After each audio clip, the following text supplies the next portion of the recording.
it's funny, dude. My favorite rant about the whole COVID piece, and we've all seen it, is the Jon Stewart rant on the Colbert Show. Where he's like, if there was an explosion of chocolatey goodness near Hershey, Pennsylvania, we wouldn't say it came from a cloaca or whatever, you know. No, that was. He took a risk in doing that too, because you could see Colbert like trying to stop him. You know, the good part is he's got FU money. So what? What are you going to do to me? Cancel me? Okay, I'll start my own show. That's why Elon is such an influence, because he can. And so, I mean, that's what it takes, because people like us, even if we know what the truth is, it's like, what do you do with it? You know, that's the maddening part about this whole, whether we're talking about ancient history, like mysteries, or common conspiracy theories of modern times. When you get to this motivation of like, I want to do more, I want to learn more, I want to figure this out, at some point I'm going to run up into the reality of, okay, let's say I solve this shit. So what? Yeah. And then two, damn it, my boss is calling. I got to work. You know what I'm saying? Like, I'll see you guys next weekend and we can talk more. Well, I think as it relates to back to reality, spirituality and your relationship with people around you and that sort of thing, it's a worthwhile exercise, because it's going to change how you are in the world, and going to change, maybe enlighten you to a higher vibration or whatever, there whatever that looks like. I love it. The stuff with, some of the conspiracy theories, if you will, that are more international, major events. Even if somebody literally gives you here's exactly what happened. All you can really do is just try to inform as many people as you can, so they know how to not get duped in the future. Yeah, maybe at the end of it, it's just a more of an open mind. If you have a broader, more accurate understanding of actual events that occurred, and you're as close to the actual original truth as you possibly could be, that's only healthy, even if it's not necessarily accepted amongst your peer group or whatever the case is, but it at least allows you to listen better and to understand more and to ask better questions and be suspicious of people's motives that you come across that just seem off base, right? How come you're pushing just this singular minded viewpoint, right?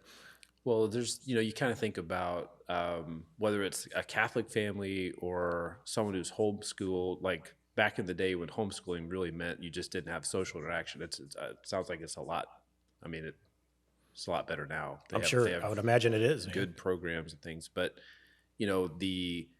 the young girl who gets out into the real world finally for the first time because her parents have been sheltering her and she has no idea, and stuff's happening, and she's just like, yeah, I'll go along with that. And was overly sheltered and didn't have the knowledge and the tools to be able to handle the world that was coming at her. Well, I would say that's kind of the same situation with everyone in relation to our place in the world, which is we need to recognize when evil is presenting itself. We need to recognize when someone's not telling the truth, so that we can collectively push back. And that's hard because for all the reasons that we said, that takes a lot of intuition. It takes a lot of time that people don't have. And it sometimes takes an openness to allowing for your worldview to change. You've been watching a certain silo of information come in from the TV or from social media.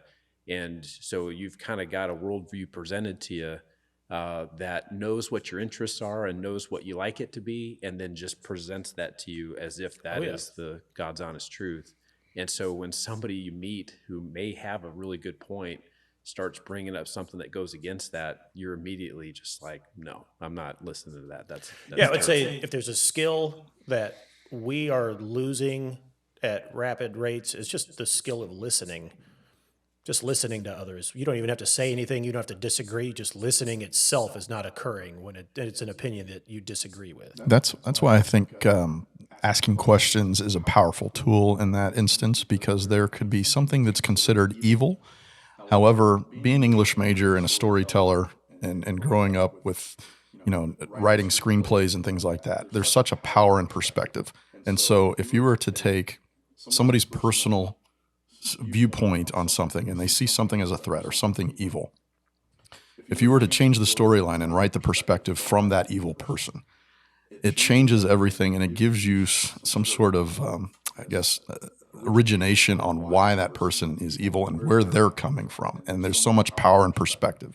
So by asking questions and finding out why is that evil, where are they coming from? And I think that's an empath thing, because you're able to put yourself in somebody else's shoes and have their thoughts and their feelings, which is a very, very powerful tool. It's powerful in sales. It's powerful in so many different things, because once you have that perspective of that other person, you're able to come together and find a solution and come to a mutual understanding, because so many people just see something in front of their face and they see it as a threat to their own world, but they don't see where the other person is coming from. Yep. And how do we come to a common But ground? isn't it one of the main issues with social media today is that there's a heightened engagement with the platform the more angry you are? So People love talking about negative things. Right, If it bleeds, it leads. there you go. So like in any of the platforms, they're incentivized to induce rage amongst their subscribers. So that inherently is just a race to the bottom. That's not an uplifting business model to follow, right? That's only going to drive and continue to separate societies that are utilizing these technologies. So many businesses are scared to get on social media because of the negative things that'll be said against their business.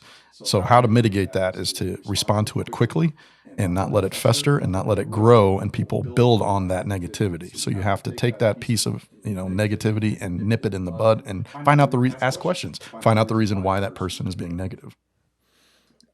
See, that's all of these that we're talking about are either small businesses or individuals with each other, and you can be open and come to a mutual understanding, as you said. But what if the things we're talking about are institutions?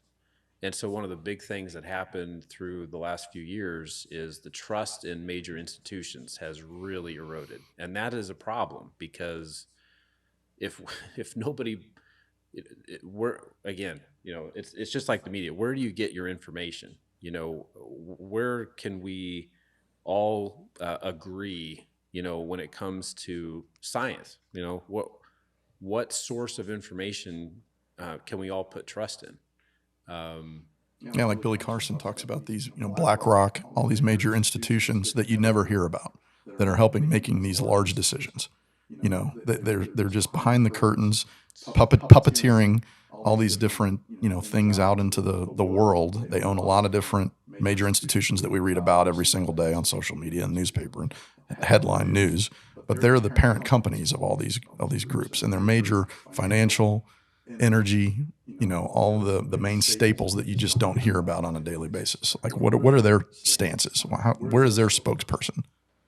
And where's the ability to ask questions to them directly? Love it, man. What's your other did you know, Mike? Or I got a couple of topics.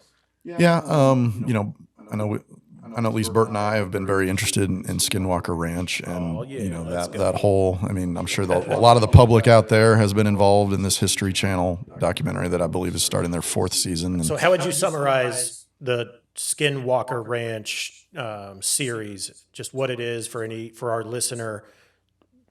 Yeah. So, I mean, there's so many. I mean, as I mentioned in the very beginning, I'm a believer in patterns over time, and for me, it started when Burt showed me an interview with Bob Lazar in 1989, and he came out about anti-gravity propulsion system. And there's been a lot of negativity about Bob over the years, of course, and the skeptics and the conspiracy theories and everything that surround it. But I look for patterns over time. And then when Colonel Fravor was Lieutenant Fravor? Lieutenant Fravor was piloting his plane off the coast of San Diego and saw the pill-sized Tic Tac UAP. And how it moved, right. It correlated to what Bob Lazar was talking about in 1989. I mean, this is like decades before. Right. And this was 2017 that this happened. So I look at patterns over a period of time. So how Skinwalker builds into that was there's UAP sightings over the ranch, and it's a ranch that was purchased by an individual back in the early 1900s that it was a farm. It was, cattle were grazing and so forth. He started seeing cattle It's mutilations. outside of Salt Lake City, right? It's in the Uinta Basin, northeast Utah, Okay. northeast of Salt Lake City. Okay. And so it's basically a entity of land that has had unique characteristics such as UAPs, cattle mutilations, but even like physical things like the wife would come home putting groceries into the cupboards, and then she'd go take a shower and come back, and all those groceries were placed back in a bag in the center of the room. Cattles were stacked in a trailer that was locked, and they would come back to this trailer, and the cattle were like hypnotized. And there's no way cattle could have gotten in the trailer and not, let alone stacked on top of each other, hypnotized. And when they opened the door and woke up the cattle, they went absolutely crazy. Like they didn't realize how they had gotten there. So there's these anomalies happening. And then the government bought the property, owned it for 20 years, did a lot of scientific research. So to me, that gives credence to it because the government was involved in it and the government had purchased the property. So after 20 years, another independent investor came in, Brandon Fugel, who eventually disclosed his name. He didn't at first. He was scared about the backlash and so forth. And so he bought the property, brought in some scientists of his own. Some of them worked for the government. And now they're doing a History Channel, basically docuseries. So the current series is based on the previous summer. So this season 4, everything transpired in 2022. So I caught a little bit of it. I think you've been telling me about it for a minute. I just couldn't get past the commercialized packaging of the presentation. It just makes it's a turn off for me, right? Like eventually I'm like, but the content, what they're doing, man, it's crazy. So I'd love to hear some more. Yeah, and I dug into it. I've read books on it. George Knapp, who did the interview with Bob Lazar in 1989, has visited the property many times. He was one of the authors of Hunt for the Skinwalker, which was one of the books based on the experiences of the original owner. Where does the name Skinwalker come from? That's from the Native American It's the tribes, the Utes and the Navajo, Okay. and the Navajo supposedly cursed the land on the Utes, and supposedly a Skinwalker is a shapeshifter, somebody that changes shape, that will go after the Utes and target them, and if they breach this territory, they will go after them and kill them, and so there's some, but I mean that could basically be a story because supposedly it's a portal, an entryway to interdimensional beings coming in. So that could leave credence to where the shapeshifter came from, because there's reports of like wolves that are standing on their own 2 feet going after individuals. However, that could be considered a shapeshifter from the Indian tribes. So I look for patterns on how things connect. But that's maybe, the human mind always tries to find a way to explain things.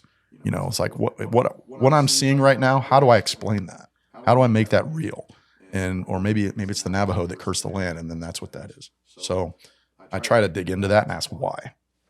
Love it. Another thing that the human psyche does is when there's a gap of information, it's usually filled in with a negative assumption versus a positive assumption. That's a evolutionary trait we've developed as a survival mechanism. It just doesn't really help us out any longer, which is why I believe, I mean, not to change directions here, but when people talk about being positive, how important that is in your life, man, that's a skill that you can develop, because I'm sure we know some negative people. They suck to be around, right? And that's what Billy Carson's talking about, that higher vibration. Get those negative people out of your life, because they're impacting your ability to manifest the future that you want, because those negative vibes are messing you up, right? Yeah. And I didn't like put it in that type of explanation, but as I've made decisions on who I want to have in my circle, who I want to communicate with, who I want to be involved with, it's always been based on, man, these negative people suck, get them out of here. And eventually you do. It helps. I think we get into defense mode, just this natural human reaction. It's a fight or flight, type response. When we don't understand something, it's perceived as a threat, which is, why we are creating the military space alliance that we're creating, because what are the Chinese doing with satellites? Right. Well, we have to see that as a negative thing. We have to create a space military force to combat that, because we see that as a threat, and we see that as a negative thing. So what we don't really understand, we see as negative to protect ourselves. For sure. No, I've seen it play out over and over and over again, and just little, whether it's business or personal life or just with kids. It's an interesting, once you're aware of it and you start to see it play, it's certainly helpful to digest a situation and react more appropriately versus just also jumping to your own negative conclusion. You know what I mean? Very easy to do. Very easy to do. So Skinwalker Ranch, what are we? Well, this idea, and one of the more recent episodes, they were talking to some of the Ute tribesmen, and Okay. there is part of their culture is that there's a concern about, you speak this into existence, you open yourself up to this, and it will haunt you. Yeah. And when it comes to this, it's a literal thing, as opposed to like the high strangeness that, like, the lady and her groceries getting put back in her bags when she left the room. It's this kind of poltergeist type activity that it doesn't seem to make any sense. So, but the thing about the show that has great appeal is if you can get past the commercialization of it, which is just the candy coated package they feel like they gotta do. I mean, to get people's attention. Yep. If they were just writing scientific papers, it'd be like, Nobody's going to read it. I would. Yeah. It's like, well, what's the great way? What's the best way to disseminate information? Even Jesus did it when he was teaching. He was telling stories. So ultimately, what the History Channel doing is they're trying to sensationalize by telling a story, but education while you teach. Your best teachers are going to be those that entertain you while they teach. That's what grabs your attention. I don't want to detract. Yeah. I think it's cool. I'm also squeezed for time as a parent of 3, and as someone who has other obligations. If I've got a window, I'm going to invest my time into something, and I'm just picky because I've got such a limited space to do some research or to try to catch up on things, right? I look at Skinwalker, anyone who's already open to the UFO phenomenon, if that's already something that you're kind of like, okay, yeah, I mean, I think this stuff's going on. Skinwalker Ranch is a hotbed currently. Like, we could very realistically go spend some time there and see something, which the likelihood of you actually seeing something real in your life is probably pretty low, unless you're doing some kind of, like Dr. Greer, we could get into how you could consciously bring them into your world for a few minutes, which is kind of that's just a weird thing, for me to try to have to get over. But these guys have data points that they're pulling from devices that measure electromagnetic radiation. Obviously, cameras. One of the things on the next show is they're going to bring in like higher resolution, high speed cameras to try to capture some of the stuff they've been able to bring in on tape and see it a little bit better. Because ultimately, even at the 4 years they've been on this ranch, there's nothing where you could just pull this and go show people, like, so here it is. They exist, Yeah.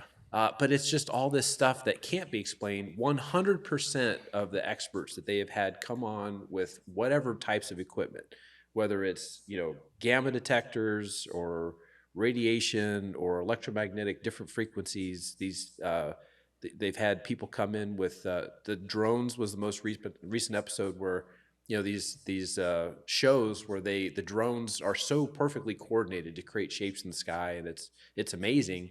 And they put them into a grid formation, and they just started losing them. Like, the connection would just kind of disappear. And they said, I've never seen this before. And there was a guy with a LiDAR radar system, and was finding these anomalies that were just like hanging out right in the sky, right next to him. And the manufacturer's like, that's like, just some bad data you got there. Yep. And they're like, okay, well, it just so happens that it's right where we were also detecting on something else. So was it bad data? And what is that? Yeah. And then like UEPs just kind of show up. Well, we're used to, as humans, scientists, when we're trying to formulate evidence, we're doing it in a controlled environment where we are completely and 100% in control of these experiments to be able to formulate the evidence. When you're in a situation where you're not 100% in control and losing surveillance cameras, having anomalies, electromagnetic, discrepancies, shows you when you're not in control, it's harder to give evidence. But then there's patterns of not being in control. So what you're talking about with these drones that are in grid formation, or when they were looking up at the stars and these observation telescopes, and all of a sudden the telescope data is taken away. All of a sudden stars are disappearing and anomalies are forming. All these different things showing you're not in control. It's harder to get all this evidence because you never know with a different experiment what's going to go wrong with that experiment because you're not in control. So it's hard to get that evidence, but the evidence is in the pattern of not being able to get evidence. That's this part of what makes the show cool to watch, as opposed to just waiting for the end. Like, show me the conclusion when you find the UFO buried underneath the mesa, right? Yeah. So, is the process itself is kind of fascinating because it's data, and some of it is actually consistent. They do kind of get some repeat phenomenon, and they've started to develop using those patterns. 1.6 been gigahertz. able to just, and they're throwing stuff at the wall. It's like what we would do, and these are guys with multiple degrees in astrophysics and optical science and all this stuff, and they're basically just like, well, there was a UFO showed up and this frequency was happening at that time, so let's try broadcasting that frequency the next time we're trying to elicit a response. And so they just do that. We shoot rockets up into this spot in this part of the land that we're on, and weird stuff happens and weird measurements occur. So let's do that. Man.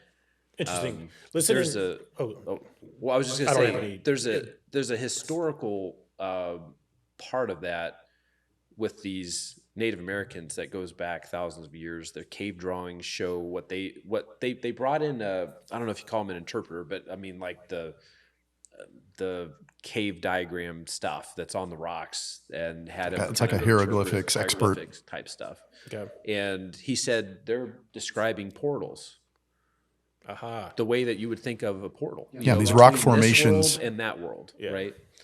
And there's a rock formation that does that same spiral. And so I've been talking to a friend who is a professor at a major institution who is Native American, and we need to have wife him on. will not let him watch the show.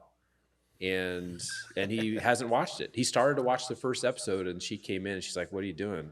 And he described what it was, and she's like, "No." Why not? And it's their culture is like, and again, it's kind of the idea that maybe even Billy Carson would agree to, which is there's a power of the spoken word. Billy Carson talked about how the English language is pretty weak, but some of the ancient languages are really strong in using that language. It breathes something into existence, right? So there's this concept of, there's this consciousness, and then to say it out loud, and it becomes reality, and it's floating in the ether. And so I relate that to the idea that, and we kind of do that too, our superstition, where we don't want to say it out loud because then the kicker's going to miss, right? Yeah. You don't want to jinx it. You don't want to, but in the positive direction, you want to speak things into existence. Like, let me see what the universe, you hear that people say that type of thing. I need to figure out a way to invest more time actually talking with native tribes and learning their stories. What has, as my dog snuck in, I'll get him out of here. But I need to, from the Native American standpoint, I would love to learn their tales and their understandings of ancient history and what they deem as important to know. I'm going to get that dog out of here. This is a good time for our break.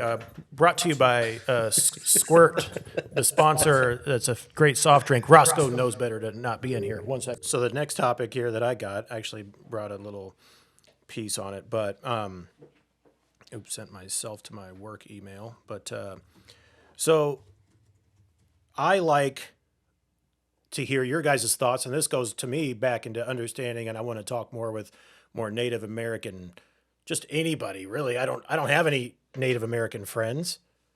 Maybe that's my fault, but I don't either. I would love to learn more about your guys' thoughts on the the Lovelock, Nevada Giants. If you guys have heard you guys have come across this at all? No, I have not. No, you haven't? Okay, so did you know there's a Lovelock Cave in Nevada where I guess, several decades ago or early in the 19th century, they found skeletal remains of giants, like 7 footers, 8 footers, 9 footers. And the Paiute people are the tribes that are around. And back in their history, they were battling these giants throughout centuries, like they're cannibals. So they'd come down, take someone from the tribe, and just take them back up into the hills of Nevada and eat them. So, like that, at first, that was interesting, right? Then you dive in and you find out that there's a whole lot more information out there about actual giants that used to actually exist. And to me, if you subscribe to the Graham Hancock theories, right, of hey, we've been around hundreds of thousands of years, if not longer, and as you just look at over the past few hundred years of our current last 10,000 years of existence since the last ice age, this new reset of society, we continue to get taller and taller, just us, right? Napoleon was, what was he, like 5 feet, right? Just, yeah, each generation is just a little bit taller than the prior generation, it seems like, right? So if there were humans that had been around for hundreds of thousands of years, it only makes sense that there would have been some primitive groups of, actual humans, but that are giant, because we are headed in that direction as well. So if there were remnants or survivors over what are the cataclysms were 12,000 years ago, it does make sense. And so that's, I don't know, curious on your guys' thoughts, but there's a lot of like newspaper articles out there from the late 1800s and early 1900s that mentions actual giants, and it just sort of faded away from Well, even the existence. Sumerian tablets. I mean, There you go. the most ancient writings on the face of the earth that we know The about. Bible. I mean, the Bible mentions it too. The Sumerian tablets. Billy Carson bases a lot of his information starting with those. Yep. But and as far as talking to the general public about this, I mean, there's a lot of people believe that what the Bible says is true. And so if the Bible says it, oh man, there must have actually been. But isn't it strange that at no point in school was there a mention of any of this? I mean, Wouldn't Isn't that that just odd? be inspiring to kids to go and learn and investigate more? Like if someone had just even mentioned that there were ancient giants, yeah. for real? Well, going Like, through wait. Catholic, I shouldn't say that because we did grow up learning about David and Goliath, right? So everybody knows that story. Well, Goliath was a giant. Yeah, I know. Who was killed with a slingshot, right? So, Yeah. all right, yeah. There's Yeah, but it's like, the Sumerian tablets are an original source. Bible has been translated into multiple languages. So I'm was, with you. was giant, that's my question. It's like, was giant, like what was the original word for giant? Is that just giant for the English language? Like what was giant? Maybe does it mean just somebody that was taller than him? somebody that was important could have been a giant. Somebody who's popular Yeah. could have been a giant. Yeah. Right. Yeah. So it's like, what is giant? So it's always hard for me to like read take Bible as truth because there's so much historical context that's misconstrued with the translation. Well, the history that we learned in college, going through ancient Egypt and the way that their pictures described things, we were told that it was kind of an art rather than documentation. So they show, palm trees are this high. The gods, if you will, were like that same height, and then the people were like at their knees or thighs, And so if you have seen a femur that's the size of this table that's human, and you know that there were giants that roamed the earth, if you believe that, then you look at the way that things were pictured from ancient texts and from carvings and things in a little different mindset. Like maybe that was the actual height of the individuals they were describing there. Yep. And I personal story from that same professor. He said that he's connected with a lot of universities and people doing work around islands in Polynesia and South America, and he said that he is personally aware of someone he knows directly and trusts that through one of their archaeological digs they found what they described as a giant skeleton that was absolutely human in Yeah. shape and, and form, but just massive, and I forget, exactly if it was 10 foot or 12 or 16 or whatever. And so, naturally, well, where is it? Like, what happened? Yeah. Well, they called the Smithsonian. The Smithsonian came in, and it's now gone. Now it's gone. Yeah. So evil Smithsonian. It put the Smithsonian in a negative light. Really? And if you were going to hide history, and we can get into the why would you do that, but if that was your goal, you would want to run something like the Smithsonian, that is the institution that people trust to come and So have first dibs on. Note to self: when you discover skeletal remains of giants, or some sort of ancient mystery that would help to change the paradigm, don't call the Smithsonian. Maybe document it somehow, in a detailed way before you do anything, right? It does. I mean, we do live in a world where everybody has their cell phone and can literally post it within 30 seconds, yeah. right? So the narrative can't, if it's, I believe him. I believe that he believes that his friend told him the truth. Yep. But I didn't see it. I don't know. All right, so you need to work on getting the friend of the friend into Mad Dad City. Yeah. Seriously. Yeah. That's the type of stuff I want to have. So I need to get a bigger table so we can have 4 or 5 people here and actually do something. But then, you get into the risk of, man, this guy's reputation could be at risk if that's something that's online. Yeah, that's what I'm saying.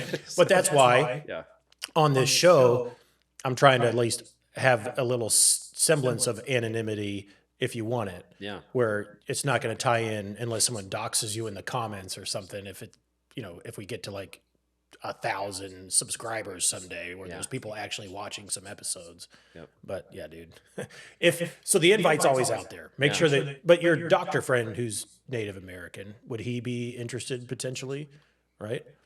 So throw it out there at some point. Maybe, yeah. Yeah, maybe not. If not, totally get it. Right. But the invite's out. So, and he talks a lot about how the same struggle that Graham Hancock described, where Graham Hancock, he's a journalist, right? He's just an investigative. Yeah, he was an investigative journalist. So he's not a professor. He's not tenured at some university, and so when he says stuff, people can kind of because we give such credence to the degree on the wall, the institutions, but what he makes a great case that they're wrong and they're just holding on to their system for some reason. And so when you hear that, it's like, okay, I could see how that could happen, but then you meet someone in real life who is literally going through the same thing. He's trying to change the curriculum and what is taught. He said they're still teaching that we came over through the land bridge down Siberia, 11,000 years of the ice age and all. That's what we learned in school, And so now if there's people out there that have the hidden knowledge, if you will, that know that we've been around, we humans, for 400,000 years or whatever it is. That could be like it could be 400 million years. We don't know. So then, so why? What is? And I've asked him that question. He said it's about control. It's about controlling the narrative, and then you kind of get into stuff that I don't know. I mean, So I want to have him on the show. One, wherever the conversation goes, but secondly, I think it's important, and I haven't done enough of this, but I want to hear his opinion. Just being in Kansas City ourselves, the Chiefs. The logo, the whole controversy surrounding the mockery of Native American imagery in our sports. I would love to hear his opinion because personally, change the Chiefs' name to something else. I'm totally good with that. I have my own ideas. So I think we should be the KC Kingdom and then just listen to it. But, it kind of came up with the draft being in town this last week where here's the Chiefs again. What are they going to do with, the chop, the logo, all these things. And if you go through the comments, 9 out of 10 of them are Chiefs fans who are like, we're not mocking Native Americans. There's no problem here where this isn't racism, blah, blah, blah. So you'll listen to all that. And I did post a comment in there, but it was more like anyone on here who is stating that we're not racist, we're not making a mockery, I don't believe have spent any time reading the viewpoints of Native Americans and understanding why they believe that it is racism and it is mockery, right? And Yeah, you can never tell somebody how to feel. right, and I want to learn more about it. I want to ask more questions, and I want to. That'd be a good conversation to have with someone. Yeah. So And from what I've read, there's mixed opinions with the Native Americans. And yeah, I'm I sure think, amongst natives, sure. yeah, I mean, you're never going to have completely one side or the other, but it's like, what is it? The majority that at that point you make a change, or is it? It seems to me that maybe the least we could do is give them the benefit of the doubt, and it's not that big a deal to change a name of a team. I mean, I guess it is from a commercial standpoint, branding, imaging, et cetera. And like, there's an emotional tie-in to the Chiefs. Don't get me wrong. I'm at Chiefs games doing the chop when it comes up and stuff. And so I'm hypocritical in that perspective. But I think it'd be an interesting conversation to have. And if it was ever up to me, we'd be the KC Kingdom and just move on and still go win another Super Bowl. I would love to hear from them directly, Yeah. because I could see, my natural thought was not, why don't we just go ahead and go and move on and change it? Because there's a part of me that's like, if I'm trying to put myself in their shoes, and now that's just another thing that is kind of going away. So it's not top of mind. It's not something that people, we don't think about Native people on a regular daily basis, right? We have the Scout As a monument society, that we sits don't? over- Yeah, right. okay. Yeah, I mean, that's just not a part of your day. It should be a part of history, but I think that professor would say that it's not, it's the way that it's taught is not well done, and it's not accurate, and we ignore a lot of their stories, which they consider to be documentation of factual events and their history, as folklore and not worthy of scientific discussion. And he's like, that needs to change, because we literally would get together, these different tribes would come together once a year and lay out everything that happens to document. Yeah. So there is a oral and written tradition, which we're okay with when it comes to the Bible, as it was an oral tradition, then it was a written tradition, and now it's God's word. Well, I mean, so find out. And then Chiefs wasn't even originally supposed to be Native American. It's basically on Bartle, right? Something like that. Yeah, it wasn't even originally supposed to be about Native Americans.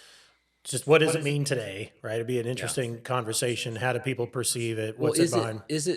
Would they see it as an honor? I mean, my perspective would be, it continues. I would be understanding if keeping they didn't. Native. Right. Oh, absolutely. Absolutely. But I'm just thinking that, you had this thriving culture that was taken over, and now there's little semblance of what it was, and the traditions you keep alive in your groups, but it's not something that you see in society. There's not a legacy that is out there besides some street names and a couple statues and things. And so sports are mainstream culture, and so if they're doing something that is reminiscent of your culture, and it keeps it in the in kind of the top of mind of There could be some benefit to that. you could make that case. I think as three white guys sitting around a table trying to understand, it'd be good for us to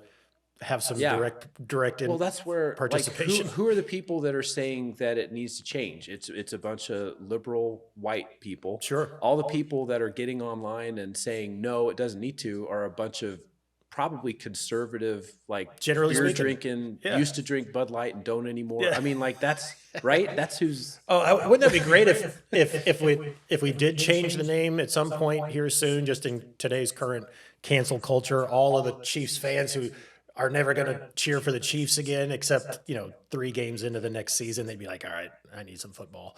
Right. Same guys that would leave the Major League Baseball whenever there's a strike, and then they come back. True, like 5 of years course, later. of course. Right.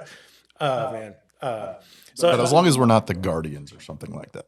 The Guardians. Yeah, that was a terrible name. That was horrible. I thought that Washington. I thought Red Wolves was an option for them, and I thought that'd have been pretty cool. But Commanders, right, whatever.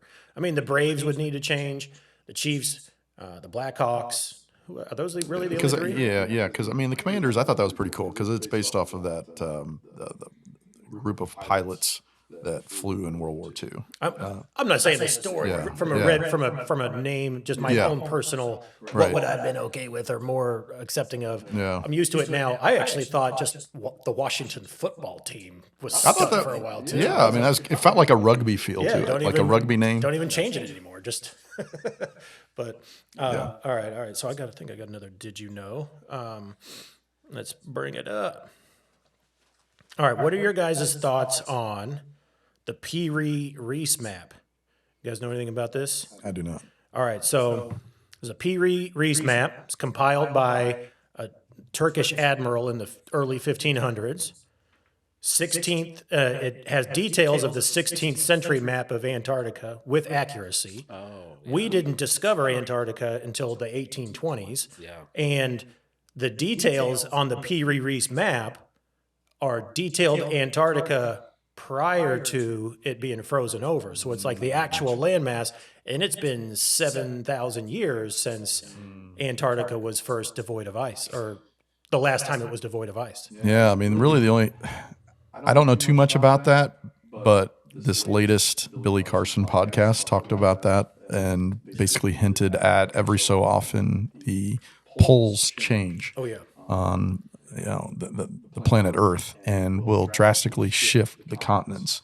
And so, originally it was this plush green land that was connected to other land masses closer to the equator. Pangea style? Or? Yeah, exactly. And so when the poles shift, it drastically shot them south and eventually covered in snow, which is a majority of it covered in, feet, probably miles of snow, whatever. And then, so that's kind of how that originated. And maybe that's how they knew that it was a continent at the time. And then the poles shifted and everything drastically changed. That's really all I know much about it. I think it just goes back, obviously, if someone had detailed knowledge of Antarctica 7,000 years ago, like this, it wasn't this admiral that put the map together. He used all kinds of ancient maps and pieced them together. So is this Antarctica, was it a little bit, was it at the place that it's at now? Yeah, it's a detailed map. Okay, It's a okay, map of okay. the world that shows details of Antarctica as they understood it in the 1500s. Okay, so it wasn't like the pole shift because it wasn't like part of the Pangea that we were talking about. Yeah, so I don't think it was tied into the pole shift. It's another piece that ties into the fact of there are technologies we didn't understand. There are societies that were far sophisticated beyond what the general population is even thinking of or aware of. Okay. And we had detailed knowledge of the globe thousands and thousands of years ago that has just been lost to time. Well, look at the Library of Alexandria. I mean, how much knowledge did we lose at the burning of that? They supposedly had, a copy of every book on the face of the earth and was also a menagerie. So they also had all these animals that were there. And it burns down. How much knowledge did we lose, with the Egyptian pyramids and the reasons for them and all these different ancient wonders of the world that were destroyed. I subscribe, what were they? I subscribe, or at least my favorite theory of the pyramids is the power factory that harnesses, right. The different vibrations that come through. Mm-hmm. I don't know the details, but there's several rabbit holes I've gone down that Tesla basically rediscovered how, and then that's why he was shut down because he threatened the entire J.P. Morgan business chain, which was, every element of the supply chain for power production, and then that was also, from the American standpoint, that was our leverage on the global stage. That's how we had the power that we had at the time. And so when your boss who's funding you says, you go to him and like, hey, good news, I invented something that makes you completely irrelevant and also distributes power throughout the globe. Yeah. So he's, then Tesla from that point on was crazy, completely shut down, blackballed, cast into a corner, and then he went bananas. Yeah, I mean the hotel that he was basically under lock and key at the end of his life, and he was confined to a apartment, basically room, probably about the size of the room that we're in right now.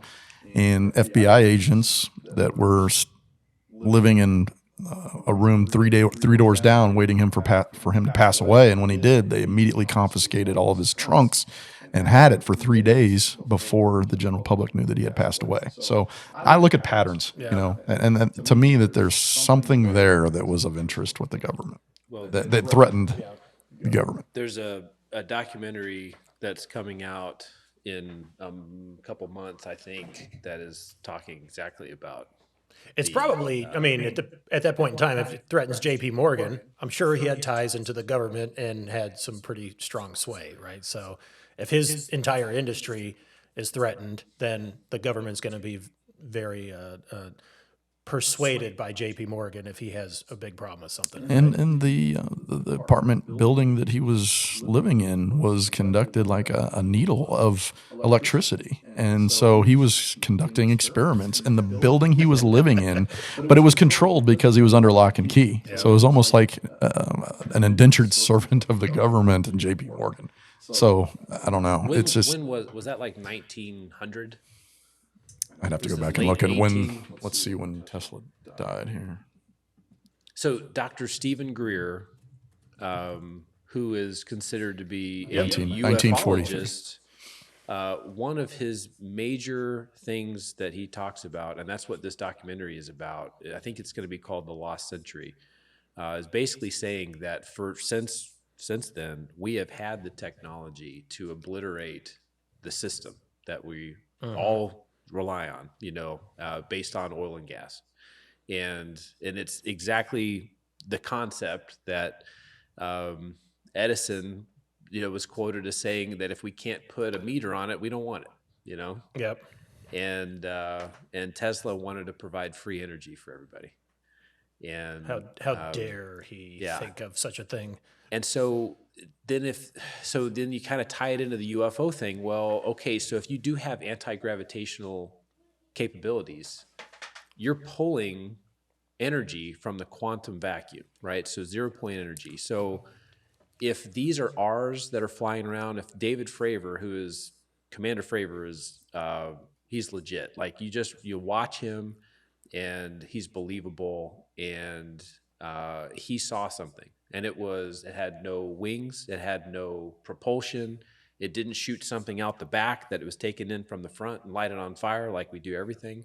It had the ability to move at speeds and in ways that our technology seemingly doesn't allow. Right. But when you tie it all together, the pattern that emerges is maybe we do have this technology. Maybe we are using it to kind of experiment on our own people a little bit, just kind of see what comes about. And maybe we use this ufology as a smokescreen for testing and conducting, operations perhaps or whatever. And we have had the technology that would allow for free energy around the entire world, so that it would essentially solve the problem of world hunger. Energy is the thing that has caused the most wars. I mean, you could throw religion in there, but I would say religion and energy would probably be the two, wouldn't it? so it would be a paradigm shift of all paradigm shifts if that was out. And so then you could make the case that it should be. And you could also see how we're sort of slowly working our way toward that, because it wasn't that long ago, and I sent this to you, well, both of you probably, when Salvador Pais, who is a naval scientist, and he is the scientist of record on the patents that are public for anti-gravitational field devices, and one of which looks like a triangular craft, And so it's like they have all these patents that we can't see. They have all this stuff that if they wanted it to be hidden, they just keep it hidden. They basically have a key to the patent office. So the fact that they let that out a few years ago, and then the UFO thing has started to kind of pick up some steam. They've let out videos that are they kind of show some things, but they cut off right at the point where it would really show if it's doing something, is maybe a slow drip toward admission that, hey, we've got this, and at some point we're not going to be able to hide it, so let's start getting it out there. But then you go, wait a minute. So since 19 whatever 40, we've Yeah. had the ability to change the world for the better, and we haven't. We chose not to. And maybe they can make the case this is so dangerous. It's like nuclear technology that if some person, the wrong person, had this in their hands, they would be able to take over the world, and there'd be nothing we could do about it. So maybe Yeah. there's some legitimacy to keeping that hidden.